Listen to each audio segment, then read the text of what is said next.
Hello friends, मैं हूं गौरव और क्या आपको पता है Elon Musk, Sundar Pichai, Warren Buffett, Ratan Tata, Mukesh Ambani, Satya Nadella, Tim Cook, Jeff Bezos, Richard Branson और ऐसे कई दुनिया के अनगिनत नामी ग्रामी लोग असल में साइंस बैकग्राउंड से आते हैं। जी हाँ, अगर आपको लगता है कि मैं झूठ बोल रहा हूँ तो खुद रिसर्च कर लो, पर फिलहाल पॉइंट वो नहीं है। पॉइंट ये है कि क्या इन सभी का सक्सेसफुल होना और इनका साइंस बैकग्राउंड से आना महज स्पेसिफिक इत्तेफाक है, क्योंकि टाइम्स ऑफ इंडिया के एक आर्टिकल के अनुसार इंडिया में तकरीबन 60% इंजीनियर्स बेरोजगार बैठे हुए हैं, जबकि कॉमर्स ग्रेजुएट्स के बारे में तो कोई भी ऐसी रिपोर्ट पब्लिश नहीं हुई है। तो क्या इसका डायरेक्ट मतलब ये नहीं हो जाता कि कॉमर्स साइंस के मुकाबले ज्यादा लोगों के पेट पाल रहा है? बट अगर एक स्ट्रीम लोगों को सक्सेसफुल बनाती है और दूसरी स्ट्रीम लोगों को रोजगार देती है, तो फिर प्रैक्टिकली एक इंसान की जिंदगी के लिए ज्यादा इंपॉर्टेंट कौन सी स्ट्रीम है? और आपको, अगर आप एक ऐसे स्टेज में हो कि आपको दोनों में से कोई चुनना है, तो आपका अपनी लाइफ में क्या चुनना प्रैक्टिकली स्पीकिंग बेहतर होगा?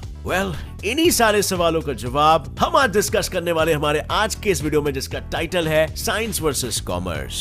So friends, science versus commerce ये कोई आज से शुरू हुआ महायुद्ध नहीं है। ये चीज कई वर्षों से चलते आ रही है, लेकिन अब समय आ गया है कि इस निरंतर चलने वाली कोल्ड वॉर का ओल्ड द्वार हमेशा के लिए क्लोज कर दिया जाए, जिसके लिए हम लाए एक फेयर स्कोरिंग सिस्टम। इस स्कोरिंग सिस्टम में हम इन दोनों ही स्ट्रीम्स को 5 क्राइटेरिया के बेसिस पर जज करेंगे। जो जिस क्राइटेरिया में जीतेगा उसे उस क्राइटेरिया में 1 पॉइंट मिलेगा और हारने वाले को 0। तो चलिए, विदाउट वेस्टिंग एनी टाइम, इसी सिंपल रूल के साथ let's move on to our first criteria, जो है पर्सनल लाइफ। अगर साइंस और कॉमर्स में पढ़ने वाले बच्चों की दिनचर्या को अगर आप स्टडी करोगे, तो हमें यह समझ आता है कि साइंस एक ऐसी स्ट्रीम है जिसके सब्जेक्ट्स को कंटिन्यूअसली पढ़ते रहना पड़ता है, ताकि वो हैंड सैनिटाइजर की तरफ के दिमाग से इवेपोरेट ना हो जाए और साइंटिफिक कम्युनिटी में आपकी इज्जत बरकरार रहे, क्योंकि वो बार बार अपडेट होती रहती है। लेकिन इस इज्जत को संभालने के चक्कर में कई बार इंसान की पर्सनल लाइफ ऑलमोस्ट 0 हो जाती है। ना वो अपने हॉबीज को टाइम दे पाता है और ना ही अपने रिलेशनशिप्स को। मिसाल के तौर पर महाराष्ट्र स्टेट बोर्ड का एक average science student 12th grade में एटलीस्ट 3 घंटे प्राइवेट कोचिंग क्लासेस में बिताता है, 3 घंटे अपने हाई स्कूल के लेक्चर्स अटेंड करने में और फिर एटलीस्ट 2 घंटे हाई स्कूल के प्रैक्टिकल्स में। एंड बाय द वे, ये मेंटल टॉर्चर बस यहीं पर खत्म नहीं होता, क्योंकि घर आने के बाद उसे कंपल्सरीली अपने प्रैक्टिकल्स की जर्नल्स भी कंप्लीट करनी होती है। यही अगर हम कॉमर्स की बात करें तो उनका मैक्सिमम हाई स्कूल टाइमिंग होता है 5 आवर्स, और अगर किसी ने प्राइवेट कोचिंग लगाई है तो बस वो 1 आधे घंटे के लिए होता है, and that too mainly for accountancy या टैक्स। अब क्योंकि कॉमर्स स्टूडेंट्स के पास कंपैरेटिवली ज्यादा फ्री टाइम होता है, उनको एक्स्ट्रा करिकुलर एक्टिविटीज में पार्टिसिपेट करने का इनफ मौका मिलता है, जिसके प्रूफ के तौर पर आप अपने कॉलेज के कल्चरल डिपार्टमेंट का ही एक छोटा सा सर्वे करके देख सकते हो। ये वही डिपार्टमेंट होता है जो कॉलेज के सभी इवेंट्स को मैनेज करता है। इस सर्वे से आपको खुद ही ये समझ आ जाएगा कि साइंस और कॉमर्स में से इन कॉलेज इवेंट्स में सबसे ज्यादा स्टूडेंट वॉलंटियर्स किस स्ट्रीम के आते हैं। यानी आसान शब्दों में, पर्सनल लाइफ और एक्स्ट्रा करिकुलर एक्टिविटीज वाला पॉइंट जाता है कॉमर्स के नाम पर। आप उस एक्स्ट्रा समय को ऐसे भी यूज कर सकते हो कि आप कहीं पर पार्ट टाइम जॉब करके real practical life experience gain कर रहे हैं, जो कि साइंस में पॉसिबल नहीं है। अब बढ़ते हैं हमारे नेक्स्ट क्राइटेरिया पे, जो है जॉब अवेलेबिलिटी। ये एक ऐसा क्राइटेरिया है जिसके तरफ बढ़ने से पहले हमें यह समझना बहुत जरूरी है कि किसी भी कंपनी का एक बेसिक ऑर्गेनाइजेशनल स्ट्रक्चर क्या होता है। तो गाइस, किसी भी कंपनी या इंडस्ट्री में यूजुअली 1 या 1 से ज्यादा लीडर्स होते हैं, जो 6 बेसिक डिपार्टमेंट जैसे operations, finance, human resource, marketing, manufacturing, research and development, कुछ में रॉ मटेरियल्स प्रोक्योरमेंट और इवन सेल्स डिपार्टमेंट होता है, वो इनको कंट्रोल करते हैं। तो इससे पहले कि मैं कुछ कहूं, आप खुद मुझे बताओ कि इनमें से कौन कौन से डिपार्टमेंट में साइंस के स्टूडेंट्स काम कर सकते हैं, और ऐसे कितने हैं जिनमें कॉमर्स वाले ज्यादा एप्रोप्रिएट है। वेल, मेरे हिसाब से तो इनमें सिर्फ R&D और मैन्युफैक्चरिंग डिपार्टमेंट्स ही ऐसे हैं जिनमें साइंस स्टूडेंट्स की सही मायने में जरूरत है। बाकी सभी तो बिजनेस मैनेजमेंट से जुड़े डिपार्टमेंट्स हैं, वो कॉमर्स पे ज्यादा डिपेंडेंट है। यही वजह है कि इंडिया में हर साल तकरीबन 1 करोड़ स्टूडेंट्स साइंस से जुड़े किसी ना किसी फील्ड में अपना कदम रखते हैं, मगर कंपटीशन इतना हाई होता है कि टाइम्स ऑफ इंडिया के एक आर्टिकल के अनुसार देश में तकरीबन 60% इंजीनियर्स बेरोजगार रह जाते हैं।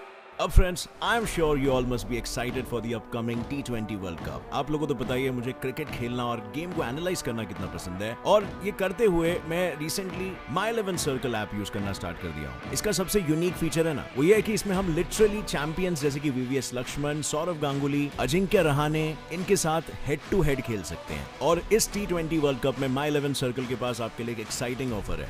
जितने भी बार इंडिया एक मैच जीतेगी ना, आपकी विनिंग्स डबल हो जाएगी। अगर आपकी विनिंग है 500 रुपए, और अगर इंडिया जीती तो आपको एक्स्ट्रा 500 रुपए मिलेंगे। Yes, you heard that right. India की हर एक जीत पर अब डबल कैश प्राइस पाओ, है ना exciting? But that's not all, you get a 1500 rupees welcome bonus, और मेरे सब्सक्राइबर्स को 20% एक्स्ट्रा कैश भी मिलेगा ऑन योर फर्स्ट डिपॉजिट। आपको बस नीचे डिस्क्रिप्शन में दिए गए लिंक पे क्लिक करना है और इस ऐप को डाउनलोड करना है और अपनी खुद की टीम बनानी है My11 सर्कल ऐप में। सो किस बात के लिए रुके हो? Click on the link in the description and go enjoy cricket. अब यही same intense competition commerce students को नहीं झेलना पड़ता, क्योंकि उनके पास ज्यादा नंबर ऑफ वर्क प्रोफाइल्स हैं जिनमें वो फिट बैठ सकते हैं। यानी जॉब अवेलेबिलिटी वाला पॉइंट भी जाता है कॉमर्स के खाते में। Come on let's start another point. तीसरा क्राइटेरिया है अवेलेबल करियर ऑप्शंस। एक आर्ट स्टूडेंट्स के पास इतने करियर ऑप्शंस होते हैं, एक कॉमर्स स्टूडेंट के पास इतने करियर ऑप्शंस होते हैं, और एक साइंस स्टूडेंट के पास इतने करियर ऑप्शंस होते हैं। According to Indian education system, एक साइंस स्टूडेंट सभी तरह के इंजीनियरिंग, डॉक्टरी, आर्किटेक्चर, पायलट जैसे फील्ड्स में तो जा ही सकता है, मगर साथ ही वो कॉमर्स और आर्ट्स जैसे कंप्लीटली डिफरेंट स्ट्रीम में भी अपना लक आजमा सकता है। ऑन द अदर हैंड, एक कॉमर्स स्टूडेंट सिर्फ अपने ही स्ट्रीम को छोड़ सिर्फ आर्ट्स में ही अपना लक आजमा सकता है। यानी डाइवर्सिटी इन करियर वाला point without any need for debate जाता है साइंस के खाते में। एक साइंस वाला बंदा बेसिकली कुछ भी कर सकता है, और फिर उसे चाहे प्रेफरेंस मिले या ना मिले, लेकिन कहीं पर उसे नो एंट्री नहीं होगी। सो अब बढ़ते हैं अगले पॉइंट ऑफ डिस्कशन पे, जो है सैलरी। पैसा कितना कमाता। सो भाई लोग, ना बीवी ना बच्चा, ना बाप बड़ा ना मैया, the whole thing is that कि भैया सबसे बड़ा रुपया। भैया सबसे बड़ा रुपया। ये वो गाना है जो बेसिकली हमें अपने समाज की सच्चाई बताता है कि भाई पैशन वैशन गया भाड़ में, तुझे उसी फील्ड में जाना पड़ेगा जिससे घर में ज्यादा पैसे आए।